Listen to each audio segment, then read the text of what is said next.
Welcome into the Thunder Basketball Universe presented by COOP Ale Works. We are back in Oklahoma City after a trip up north across the border over in Canada. We literally just landed about an hour ago, but we had to bring you the pod, of course, because there is some pretty awesome stuff that the Thunder did up in Toronto that we've got to talk about. But before we dive into any of that, we kind of left you hanging on our last podcast. It's called a tease That's in the right, industry, that's Paris. right. We just, wanted to leave them wanting more. Okay, so we mentioned a story from Nick Gallo about his interaction with Vince Carter, and we did not explain it there. Right. Okay. So NBA legend Vince Carter was in the league for, I think, almost 20 years. But I grew up in Chapel Hill, North Carolina, Chapel Hill, Durham area. And when I was 10 years old, me and my buddies were over on UNC's campus. We were able to get into on the basketball court where Vince Carter, he had just left UNC, just gone into the NBA. It was 1998. And, we saw his, I think, Rolls Royce outside. I, didn't know what kind of cars were what back then. But anyway, we saw this car outside and we're like, oh, who is that? Who could that be? So me and my buddies were inside and we're playing knockout. And suddenly Vince Carter walks into the gym and he joins us for a game of knockout. And so for us, this is like the coolest thing of all time that he's even playing around with us. It's incredible. So it gets down to 2. And it's me and Vince Carter, the last 2 left in the game of knockout.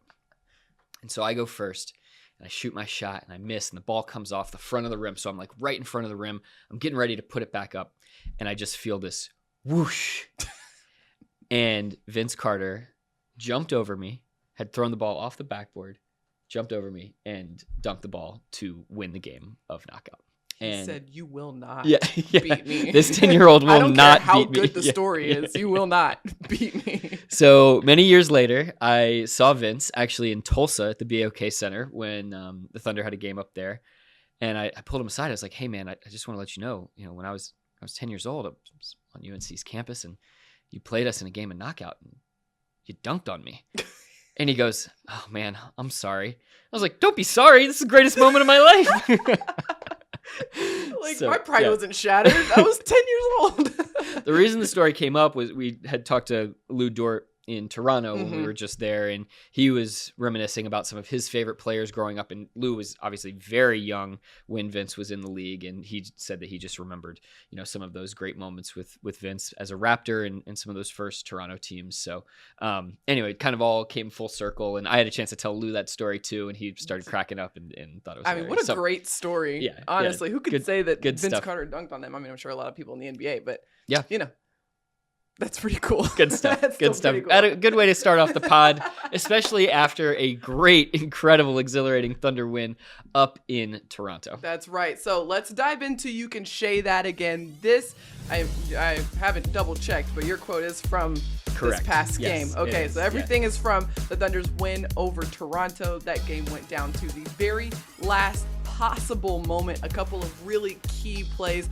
that we'll get into in this podcast as well. So let's go ahead and dive into You Can Shay That Again. Gallo, as always, start us off. Well, I like to use the word dive because the quote that this player is about, or the player that this quote is about, was diving on the floor for loose balls. He was hustling, and the quote is, great hustle plays. He was all over the court.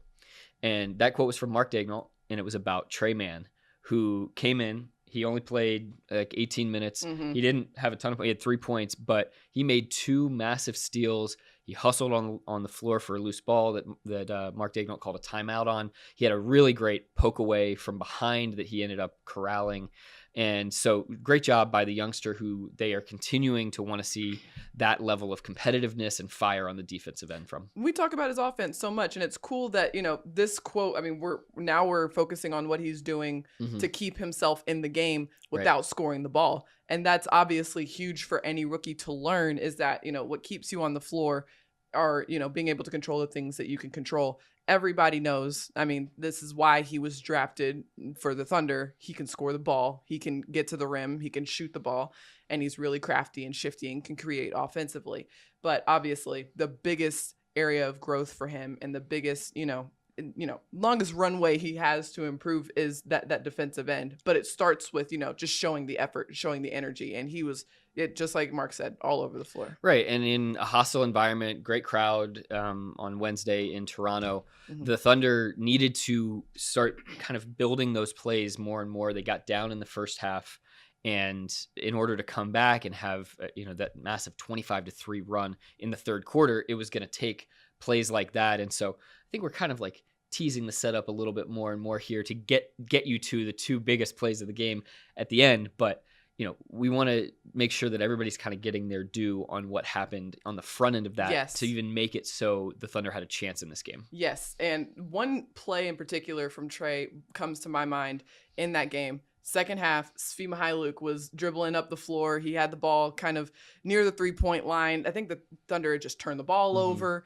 And Trey, nobody called woof for the Raptors. Nobody said anything. No watch out. And Trey just swooped in behind him and scooped the ball up, just snuck in there and stole the ball back. And I love that play because Trey is so crafty offensively. Right. So that sneakiness is starting to show up on the defensive end. Yeah. Mark says he's a sneaky competitor, but I think also the ability to keep that ball in bounds too. There's a temptation just to like swipe at it as fast as you can. There was control to that, and I thought Trey did a nice job of, again, just valuing possession. Yep, and he had 2 steals in that game. That's an indicator of something else that was really critical in this game. We'll get to that a little bit later. Sure. Get to that a little later. All right. Okay. Here is you can Shay that again. Listen closely because it's a long one. It's working. This was Shay, right? That was Shay. Okay, nice. I think it was off of your question, Yeah. but it was talking about, you asked about Shay and getting to the free throw line because he went 12 for 12 from the line in that game. The third straight game where he attempted 10 or more free throws. The third straight game where he's made 12 or more. It was just like a great showing from him at the free throw line. And I love his answer because you asked him like, are you okay taking all those hits? Like, kind of hitting the deck a lot. He was hitting the deck a lot. 43 free throw attempts over his last 3 games. That's insane. Yes. And he's hit all, I think, but 5 of them. So just continually showing just that. So to go 38 of 43 is sensational at the line. And he's now vaulted himself up into the top 10 in the NBA in free throw attempts per game. So that is just going to elevate the efficiency of Shay's offense to such a high degree that's the rising tide that lifts all of the Thunder's boats. Right. And I was actually looking at his stats and just kind of looking back to last year and this year. And when it comes to the free throw numbers, they are identical. Yeah. It's kind of creepy. He's shooting 80% still, just super consistent at the free throw line. And the attempts are right around the same too as well. 6.5 versus 6.4. The makes 5.3 versus 5.1. Super consistent. And clearly, if you find something that works, stick with it.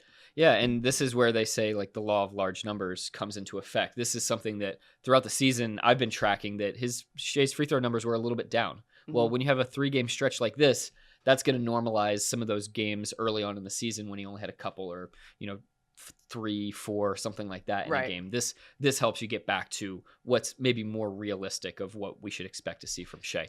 Obviously, we should not expect to see 12 to 16 free throw attempts every night, but if you're in that 6, 7, 8, 9 range, that's really good for Shay. Well, and it's an indication that, hitting the paint, a lot of great things can happen. Yeah. And if it's not the free throw line, maybe it's a drive and kick. Another teaser to what happened late in that Toronto game. You're really going to want to stick around. That's been the theme of this episode of just like laying out the little breadcrumbs for people. We'll get there. Don't you worry. All right. Name that dude. Gallo. Okay. In the same vein of highlighting some guys that maybe flew under the radar a little bit in that Toronto game, this stat line is 8 points, 9 rebounds, 17 minutes. Paris, I'm going to let you guess and see if our listeners and watchers can figure this one out too. So I actually know who this is. I know who this is. This is Derek Favors. It is, yes. And Derek has not gotten a ton of like pub this season. He hasn't been like, he hasn't like been in these like pivotal moments to like win a game or hasn't had these like extremely loud stat lines. But in 17 minutes, this is insane production. Yeah. Coming off the bench, being that effective, that efficient, 4 for 6 shooting from the field. Yep. And he was scoring, on just simple plays. He was there in position to finish. He was physical around the rim. And, going into the game, one of the numbers that really stood out to me about Toronto that was like bizarre, and I know that they had some personnel out, so this might have not been exactly the case, but I think it was indicative. They play their bench the fewest number of minutes out of any team in the NBA, but they racked up the second most offensive rebounds of any bench unit in the entire league. And that's like a very strange dichotomy. They were averaging like 5 offensive rebounds per game in about 14 minutes of play. That is ridiculous levels of efficiency on the offensive glass. And so the luxury that the Thunder has with guys like Derek Favors and Mike Muscala coming off the bench, veterans who understand the need to box out, to set a tone, to not allow those possessions to just continue to like multiply on top of one another. That's really critical. And I think that's why the Thunder has found something nice here with Jeremiah Robinson Earl starting, and then being able to bring those two kind of level steady guys in off the bench to just keep you stable and make sure that, again, those possessions just don't go on and on and on. And just like the versatility that he brings at that position. Like Jeremiah, obviously has a lot of different weapons at his disposal at that, screen setting, pick and roll position. Favors is so good about finding those spots out of the pick and roll. Right. And that leads to a lot of efficiency like we're seeing here because he gets the ball in such a good spot. And, if everybody's going to crowd Shea, if everybody's going to, draw their attention to Shea, finding that open spot is pretty good way to go about it. And you're left with a really good look at the rim. That coupled with the rim protection, he was really, really solid in this game. Yeah, in the NBA, unless you have one of the very, very rare do-it-all big men, Joel Embiid, for example, or Anthony Davis or somebody like that, you're basically what you want from your 5 position is flexibility, versatility. And what I mean by that is like diversity across the guys that you have at that position. So the Thunder has Mike Muscala. He is one of the best pick and pop threats in the league this season if you look at 3-point percentage.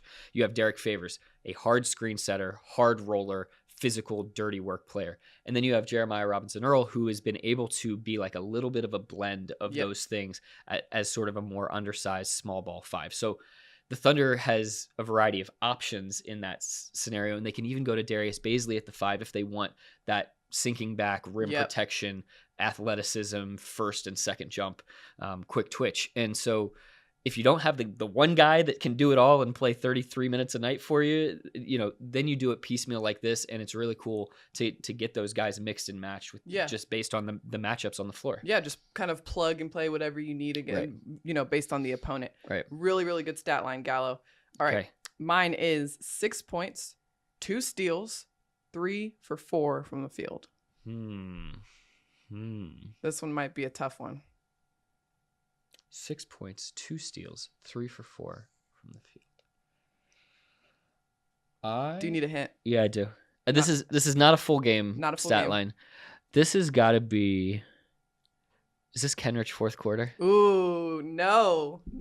That's a good guess though. It's a good guess. Okay, who is it? It is Darius Bazley in the first quarter. In the first quarter. Nice, yeah. He had a couple dunks, that nice slashing drive and finish at the rim. Yeah, I wanted to point out Baze here, and particularly on the offensive end, because Baze had been, kind of under the radar, kind of struggling to get his rhythm going offensively over this last stretch of games. And he came out of the gates and was responsible for the Thunder's first 6 points. Yeah.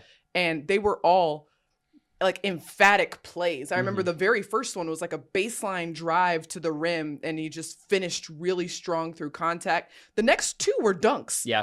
It was like, that's what Darius can do, right? He's great at running the floor, getting ahead of the pack, and then, finishing at the rim. And he's shown, obviously, with his dunking this season that he can do that. Yeah, he's leading the team in dunks with 24 this year. And that's something that, like, all of his teammates, I talked to Derek Favors about this, actually, and he said, like, that's the, like, top level stuff that Darius can bring us just by hustling, running the floor. Like, a dunk is the most efficient offense that you're going to get. It's a 99% chance that you're going to get 2 points.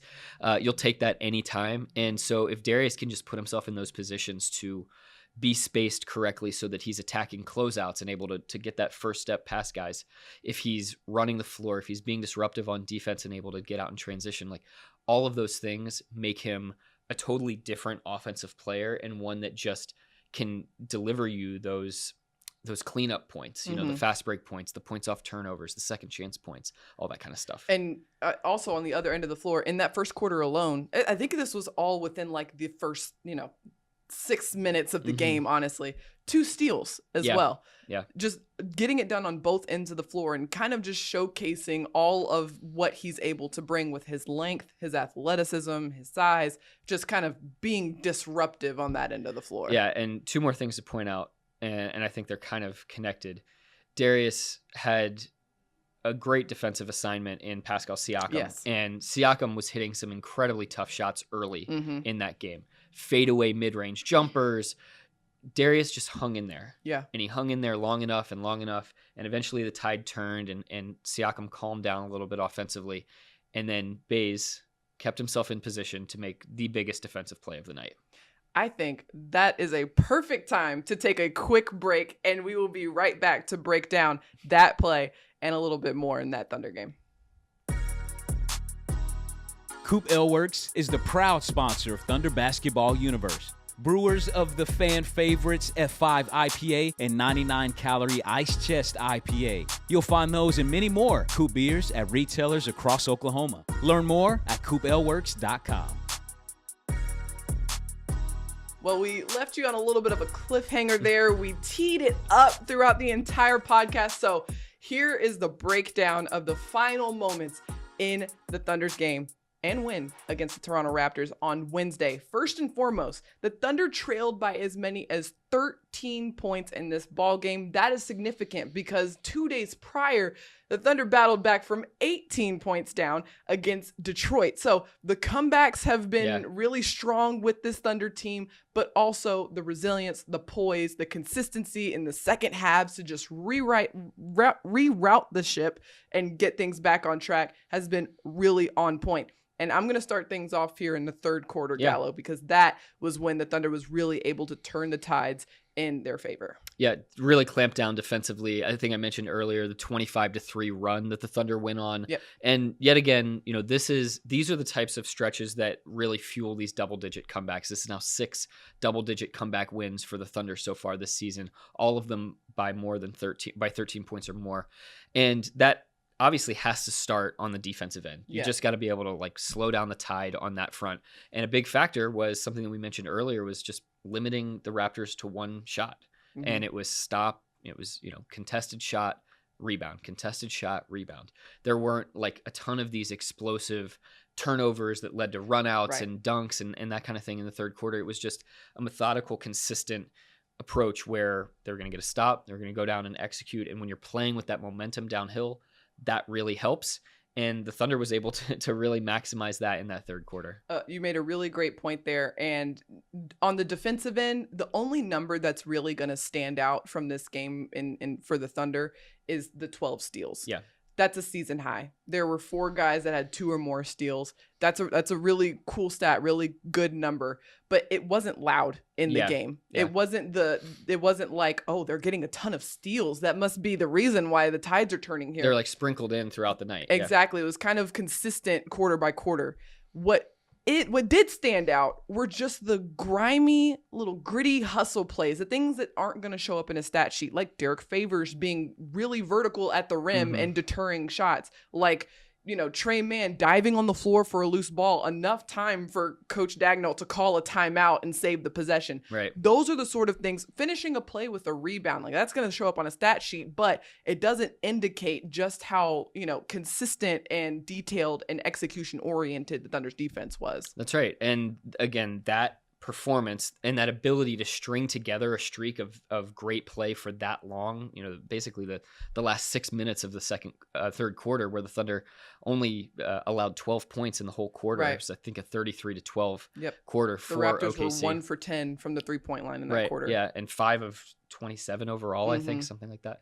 So anyway, that sets up the fourth quarter and it gave the Thunder enough of a cushion that when Toronto eventually made its run, that there was a bit of a buffer and the ability to just play through it and have the poise to get down the stretch. Yes, so this sets up the fourth quarter perfectly. The Thunder enter into the final frame ahead by 11 points and a seemingly nice cushion. But that's when Fred VanVleet, who had been relatively quiet throughout the previous 3 quarters, it was only held to, I believe, 5 points up to that point. Lockdown Lou had him. You know, the Dorcher chamber, Dort Knox. I think he was 1 of 8 from 3 to that point, and 2 of 10 overall shooting. Right, and he really went off in that 4th quarter, just exploded, and it was fueled from the 3-point line. I believe he had 4 threes in that final frame, and really just helped fuel this comeback that the Raptors mounted.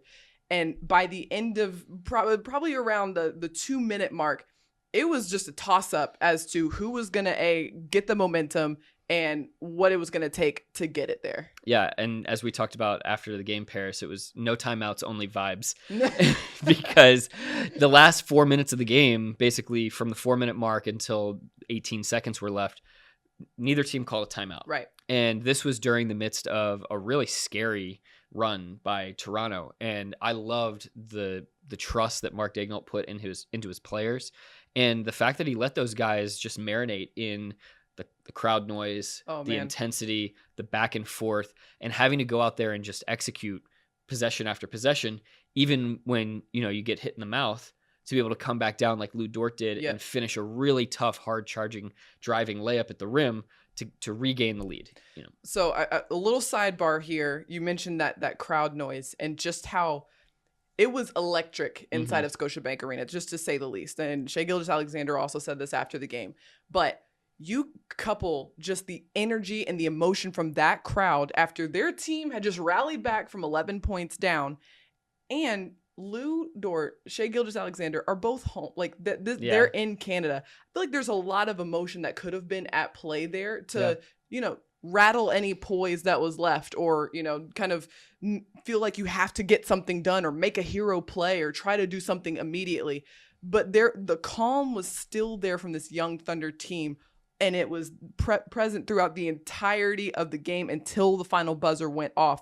That poise, the execution, the team stayed with it until the very end. And you are segueing perfectly to the final offensive possession of the game for the Thunder, where Shai had the ball and he didn't feel like he needed to try to dunk on the whole Raptors team to win the game. Right. He made the right play.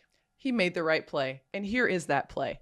So Shai Gilgeous-Alexander attacks the middle of the lane, knowing that the Raptors had been doing this weird box and one sort of thing, and he knew if he could just get past his defender, which he is really good at doing with that really quick first step. I've got references. I know some people. I can call some people.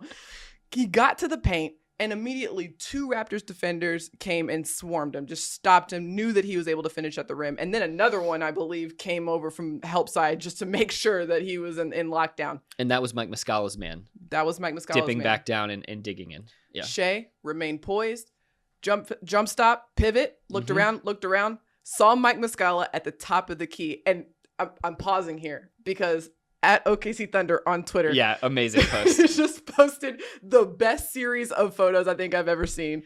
And that was the moment that Shai passed the ball out to the top of the key to Mike Muscala. And there was just this beaming smile across his face. It's like, I made the right choice. When the ball was still in Shai's hands, it was sort of a look of like consternation. I'm triple teamed right now. As soon as the ball exited his hands and he saw that Mike was wide open at the top of the key. I mean, I'm sure he's seen Muskie hit that shot 7,000 times easily in between practices and games. So it's pretty likely chance that thing was going to go down. And this just shows the confidence that this entire Thunder roster has in Mike and his 3-point shooting ability, because up to that point, Mike had missed about 4 straight 3-pointers. He was 1 of 5 up to that point in the game. So it wasn't like he had this, hot hand and this rhythm that he had been going with. It was just that is a stable, constant shooter that we can count on.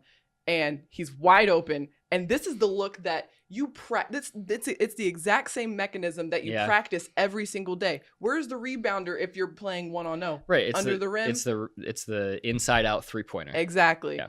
And Shai zipped it out there to Mike Muscala. Mike Muscala knocked it down to give the Thunder a 1-point lead with there was still time left on the clock. I think like 8 seconds. 8 seconds left. Yeah. And so the Thunder's work wasn't quite done there, but it did give them the lead. Yeah, 8.9 seconds to go. And so the Thunder then actually almost forced an inbounds violation, a 5-second violation on the inbounds play. Ball ends up in Fred VanVleet's hands, and Red Hot Freddy. Yeah, and that's the guy that the Raptors wanted to get the ball to. He starts attacking, and Paris, my vantage point was probably not as good as yours on this because I was in the corner trying to like get ready for the potential walk-off interview. So I was kind of watching on the big screen. But to me, it looked like VanVleet, tried to get downhill. He got into the lane, Lou Dort all over him, Shea all over him, and here comes Darius Bazley leaving his man on the block, recognizing score, time, situation, and realizing that VanVleet wasn't going to have time to make a pass and get it to somebody else. Bazley rises up first off the floor. He was off the floor before VanVleet was, and he just gets a fingertip on this floater. Yep. And then all chaos broke loose. Mayhem. Yeah. Just to put it simply. So Darius Bazley, it wasn't a full like Hayat block. It wasn't like a volleyball spike, but it was enough to deter the ball in a different direction. And the ball ended up in the hands of Justin Champagnie. And by in the hands, we really mean on the fingertips of basically. And he had timed his jump knowing that, if he got his hand on it, he could, kind of redirect it back into the rim. And that's what he did.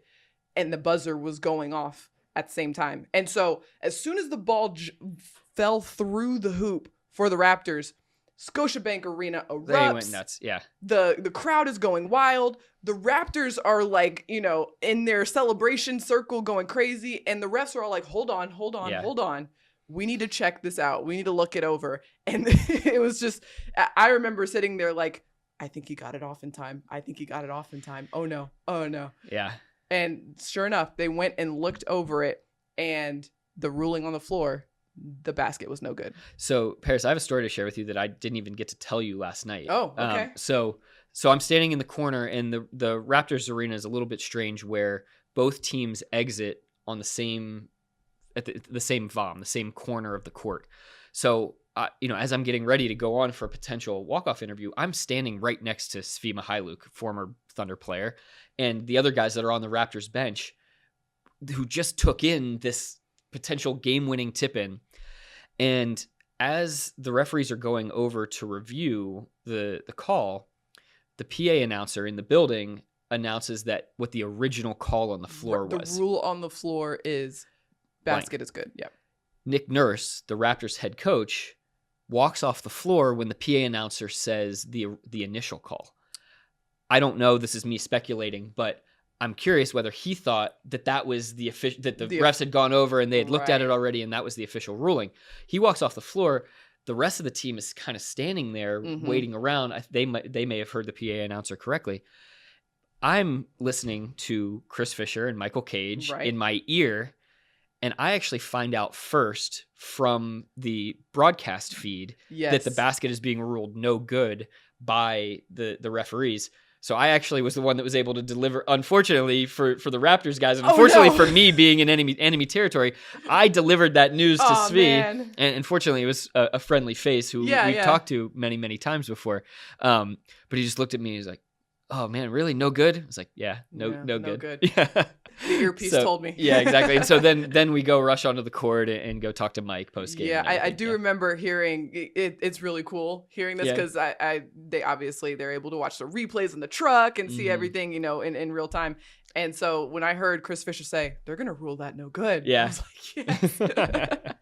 No good. This is why you tune into Bally Sports Oklahoma, because you're gonna get it first before anybody else. There we go. Yeah. Exactly. And it wasn't until after the game that we talked to obviously Lou Dort and Shea Gilgeous-Alexander and got a feel for what they were thinking in those moments. And Lou nervous, was a lot of nervousness, And Shea was like, it's scary because Baze made a heck of a play. I mean, he basically jumped over Fred VanVleet, and he was great all night long, and that could have been taken away. That would have been so tough to have that game end that way, given everything that the Thunder had given on the floor that night. Yeah, but a great comeback effort, a great finish for this Thunder team, and two really hard-earned wins on the road up north in the frigid cold. We can attest to both those cities. Yeah, it was nice flying back to OKC today, and it's like 75 degrees outside. And sunny, and you can see the sky.